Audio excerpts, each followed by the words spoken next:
The very first thing I want to cover is whether you should be doing your reps fast or slow. Hopefully you know not to go too fast and just be going like this, right? Oftentimes that is coupled with and facilitates a breakdown in form, right? But is there such a thing as going too slow? And where on the spectrum between fast or slow is optimal? How fast or slow should you be doing your reps? We're going to get into all of that first. In a recent meta-analysis of multiple studies on the effects of fast versus slow reps, done by Dr. Brad Schoenfeld, Dan Ogborn, and James Krieger, titled Effect of Repetition Duration During Resistance Training on Muscle Hypertrophy, a Systematic Review and Meta-Analysis, found that based upon all of the studies currently published on lifting speed, a lifting tempo of between 2 to 6 seconds per repetition is optimal.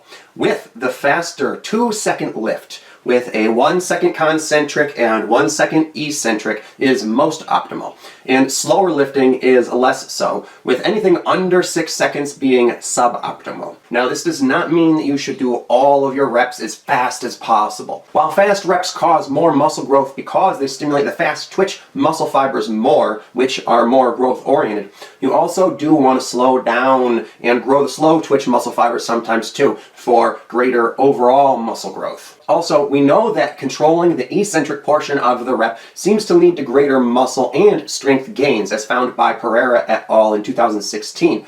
So faster up and slower down is even better than doing both fast. We also know that pausing and squeezing the muscle at the top of the rep will actually almost double the growth, at least of the bicep, as exemplified in another study done by Dr. Brad Schoenfeld called Differential Effects of Attentional Focus Strategies During Long-Term Resistance Training. And that this study also showed that mind-muscle connection is key for growth too. And lastly, different tempos may also be better for different people and different muscles, since they all have different ratios of type 1 to type 2 muscle fibers, or fast twitch to slow twitch muscle fibers.